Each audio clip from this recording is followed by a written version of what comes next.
Morning to all and आप सभी लोगों का स्वागत है मेरे एक अमरजीत क्लासेस पे। तो चलिए, जैसा कि आप लोग देख रहे हैं, आज मैं क्लास लेकर आया हूँ लोकसभा का। किसका? लोकसभा का। तो सर, सबसे पहले लोकसभा की मैं बात करूँ तो लोकसभा की अभी जो 2019 में हुआ था रिसेंट में, वो 17वीं था। क्या था? 17वीं, जो मैंने यहाँ पर लिख चुका है, 17वीं था। चलिए, अब लोकसभा की बात करें, है ना, तो एक कोड याद रखिएगा आप लोग, सरला। ये संसद के अंग होते हैं, सरला। ठीक है, चलिए, स से हो गया संसद, आर से हो गया राज्यसभा, और एल से हो गया लोकसभा। ये हो जाएगा 79, 80 और 81। ये आर्टिकल्स हैं, ये आर्टिकल हैं। यह 17वीं था। और लोकसभा में जो वर्तमान में सीटें हैं जिस पे चुनाव होता है वो 545 है। कितना है? 545। आप लोग इतना चीज याद रखिए, 545 सीटें हैं। ठीक है, जिसमें से इस बार होना था 543 पे, लेकिन 542 पर ही हुआ था। वो क्यों? क्योंकि तमिलनाडु का एक लोकसभा का क्षेत्र था जहां कैश बरामद होने के कारण चुनाव आयुक्त ने वहां की चुनाव को रद्द कर दिया। क्या कर दिया? रद्द कर दिया। तो चलिए गाइस, तो हुआ 542 पर ही। और आप लोग को पता है कि 2 एंग्लो समुदाय के लोग को राष्ट्रपति चयनित करते हैं, तो वो तो 2 अलग होगा, अलग चला गया। चलिए, ये है। और इस बार 17वीं लोकसभा चुनाव में, ठीक है, 90 करोड़ लोगों ने मतदान किया। 90 करोड़ लोगों ने मतदान किया। मतदाताओं की संख्या 90 करोड़ थी। और पूरे मतदाता का कितना परसेंट मतदान हुआ? तो है 68.11%। 68.11%। ठीक है।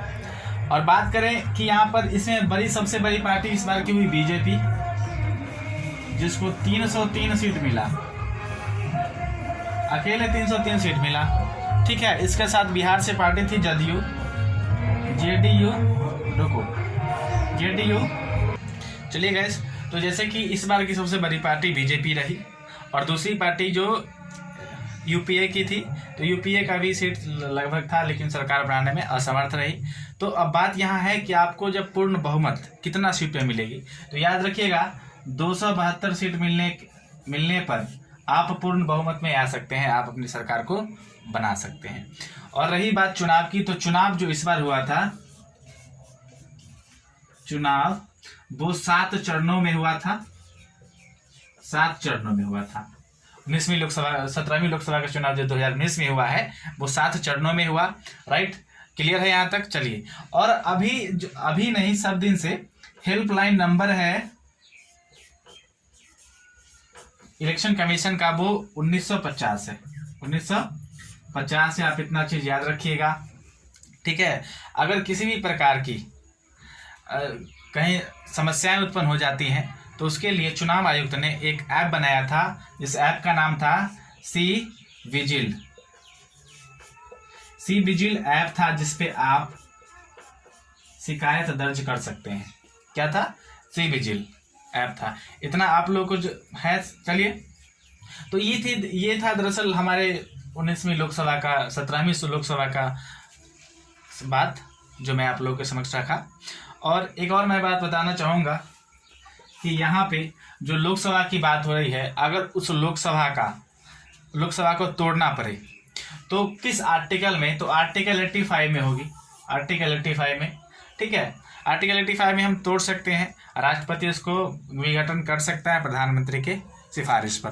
तो चलिए गाइस, आज का यही क्लास था और इसके अंदर हम लोगों ने समझा। लेकिन इसमें से 2 चीज़ है जो काफ़ी एग्जाम के पॉइंट ऑफ व्यू से है। वो क्या?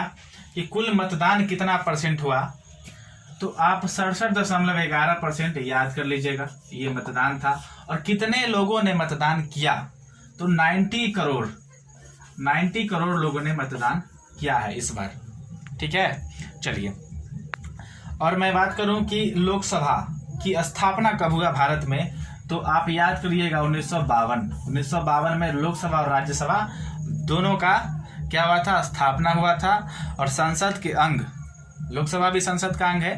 तो संसद की मैं अंग की बात करूं तो 3 अंग होते हैं संसद के, लोकसभा, राज्यसभा और राष्ट्रपति, ये होते हैं। ठीक है, तो लोकसभा का मैंने बात किया, और लोकसभा को कहा जाता है निम्न सदन, है ना, या प्रतिनिधि सदन कहा जाता है, इतना याद रखिए। और राज्यसभा को कहा जाता है उच्च सदन।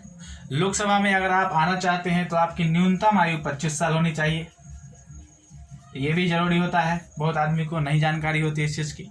तो 25 साल होनी चाहिए न्यूनतम आयु, अधिकतम कुछ भी हो चलेगा। और राज्यसभा में अगर आपको आना है तो आपको चाहिए 30 ईयर्स ओल्ड आप होना चाहिए, कम से कम 30 साल की उम्र आपकी होनी चाहिए। तो गाइस आज का ये क्लास था, और मैं कल फिर से लेके आऊँगा एक नया क्लास। ठीक है, तब तक के लिए चलता हूँ, धन्यवाद।